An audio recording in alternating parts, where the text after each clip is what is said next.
this is Chris Byrd, former two-time heavyweight champion.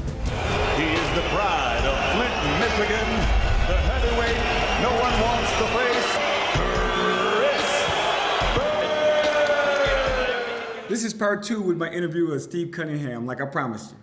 Transitioning to being on the world stage, fighting for the Cruiserweight title. Yeah. Your first experience. My first experience fighting for the Cruiserweight title was I was #1 contender to the IBF Cruiserweight title. At the time, O'Neal Bell had just beat Jean-Marc Mormick. And O'Neal Bell was a guy that I sparred with for years. Yeah, because I moved to Atlanta, and after I got out of the Navy, and we were training at the same gym. So me and O'Neal sparred together a lot. I got the better of him more times, way more times than he did of me. And so when he beat Jean-Marc Mormon, he unified the division. I think it was the IBF and WBA, and I was #1 IBF contender. My next fight was the champ, O'Neal Bell, and I was excited. So I knew I could beat him. I'm like, man, I was an amateur and you were a pro and I was kicking your butt, you know? So give me my belts. So O'Neal Bell knew this also, so he decided to get stripped of the title than to defend it against me. So that made it a real rocky road for me. From there, the next available contender was a guy named Krzysztof Ledarczyk from Poland. And you know, the Poland guys, they had money. And at the time I was signed with Don King, and Don King's thing is, he can look at you and see how much you're worth to him. And obviously I wasn't worth that much to him because he let me have to go overseas. So I ended up having to go to Poland. I was 19-0, undefeated. You know, people were saying I was the next best thing in the Cruiserweight division. And you know, I get there, everything was wrong. The hotel room they had for us was literally half the size of this ring. You could turn the TV and turn the alarm clock on at the same time with your foot and your arm. It was that small. They just treated us like crap. And our gloves weren't right. The judges were German, Polish, and one American. It should have been a neutral setting across the board. And then in the fight, you know, I'm outboxing this kid. I mean, literally outboxing him. He caught me a couple times out of 12 rounds.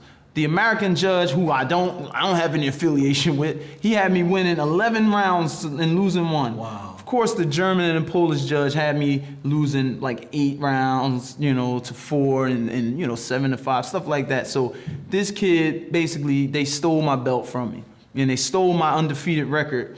And I was just so mad. I literally cried walking out of that ring because it wasn't fair. And this is like my real first experience dealing with the shadiness of different promoters, of just the business, you know? And here it is, I'm in Poland, I'm fighting. It was my first $100,000 fight, but you know, I had a manager who wasn't doing his job. He wanted his 20-something%.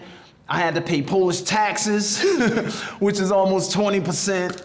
And then my manager was my trainer, so this dude's cleaning up, you know? So when it came time to divvy out the money, and I had to pay Don King because, you know, the purse bid, you gotta pay your promoter. I know all about that. Man, so we're all leaving with about the same amount of money, and I'm taking the bruises, you know? So me and my wife said, oh, something gotta change. Yeah. So after that fight, we came back to America, we lobbied and got the immediate rematch because they didn't give us the drug test, you know, and this, you know, he was exceptionally strong, that's all I'm saying. So they didn't give us the drug test at all.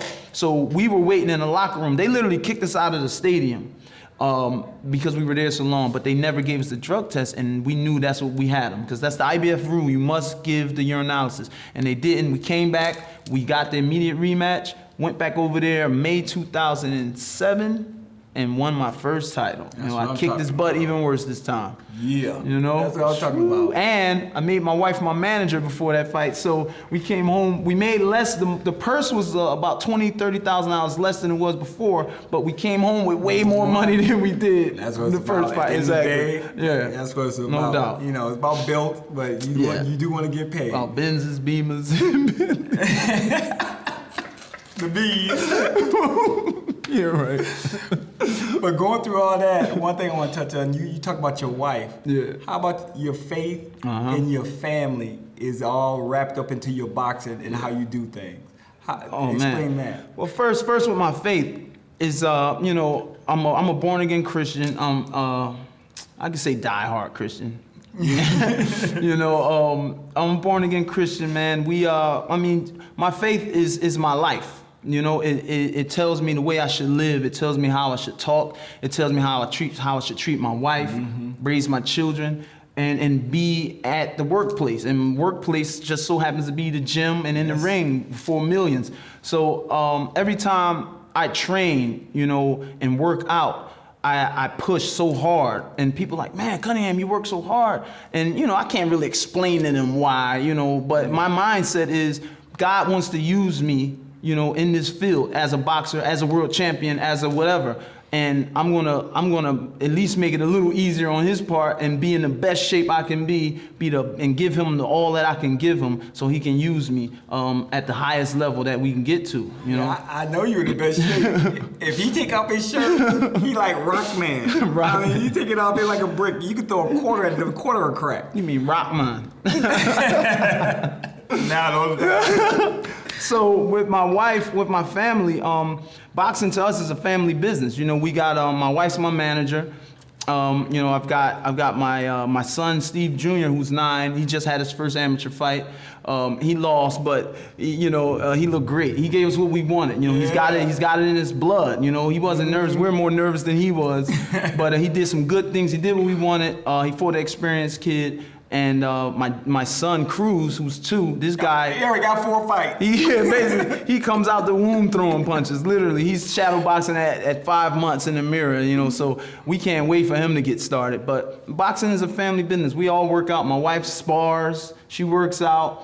You know, It sounds like my household. I was growing up. We made a dog that was a boxer. Everything boxing. Yeah, boxing is just our way of life right now. So, I mean, like I said, it's what we do. It's what I believe God has me on this earth. All this stuff, Earth 4, all this stuff I went through in Philly, you know, running the streets and fighting guys on the street that I didn't know just because he looked at me wrong, you know. Yeah. All that stuff built heart, and it built like a character for fighting, you know. And I didn't even want to be a boxer. I didn't even know I was going to be a boxer until I joined the Navy, really. And at 19, you know, so God can do great things, you know. Yes.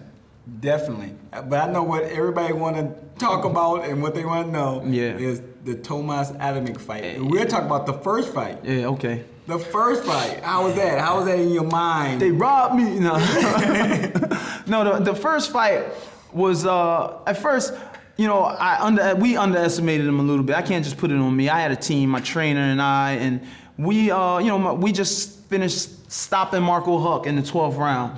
You know, in Germany, in his home, literally in his backyard, in the town he grew up in, and we stopped him in the 12th round. So we were on that high, like, yo, my trainer's like, we gonna stop Tomasz Adamek. You know, you look at him on the cover, he looks basic. He looked basic. You know, it wasn't anything too special that we could see at the time.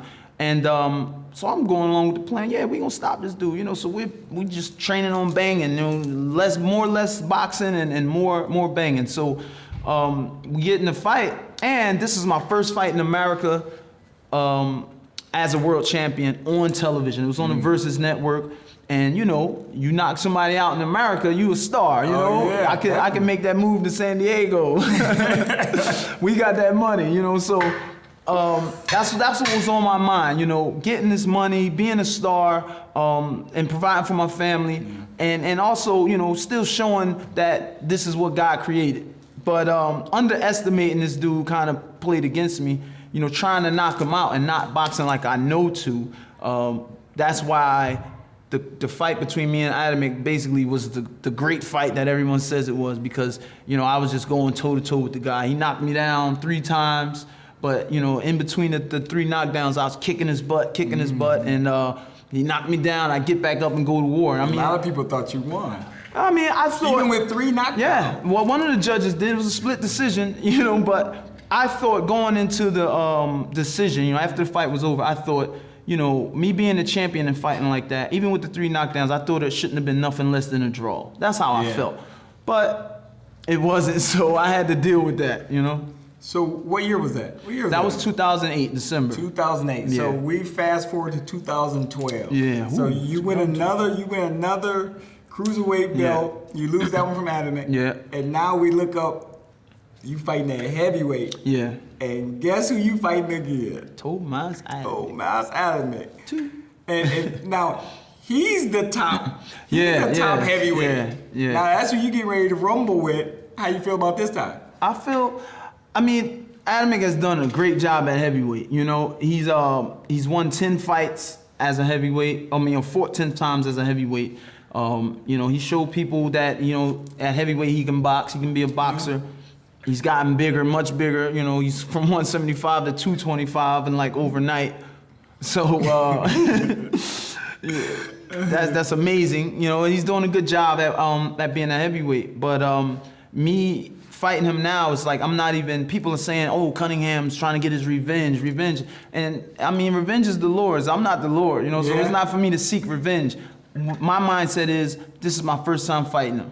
You know, I'm gonna go in with the notion that this is my first time fighting him, but knowing the history that we have and knowing why I lost the last fight, you know, our first fight. So I'm gonna take that extra info with me, but still with the mindset, this is uncharted territory, so I can just be a smart boxing machine. So with this win, Yeah. because I know you know you're gonna win. Where do it put you? With this win, it'll basically, I'll take all his rankings. It'll put me at the number 2 heavyweight spot in the world. Then fighting for the number one spot. For the number one to spot. Be mandatory. To be You mandatory, win. yeah. What's the goal? The goal is to be heavyweight world champion. That's the goal. So you got to be one of the Klitschko's. Yeah. To be that champion. Yeah, no doubt. How you feel about the Klitschko's? I mean, Vitaly and Vladimir. I think they're great athletic giant monsters. I think they're very good. I think that they're smart. I think that they know how to box. I don't think they're robotic. Like, you know, David Hayes said all that garbage about them. They're robotic, they're this, they're that. Listen, I sparred with Vladimir for the David Hayes camp, and when I first got in the ring with him, I said, David Hayes gonna lose. You know, if he thinks that Vladimir is robotic, he's gonna lose, you know, and we saw what happened here. I mean, these dudes they're massive. You have to be smart. You know, you have to approach these guys in a more smarter way. But I have much respect for both of the brothers. You know, they're making history. I mean, 2 brothers, heavyweight champions, holding it down. I mean, it's amazing. Yeah. You know, it's amazing. It's great stuff, man. Hey, I want to thank you for being on this show. All right, thank you for sharing with everybody. Steve USS Cunningham. Thanks for having me. December 22nd, you're going to watch a great fight on NBC during the day. First time NBC showing boxing in 20 years. Steve Cunningham representing. Thank you very much. Thanks for This is having a bird's eye view. My man.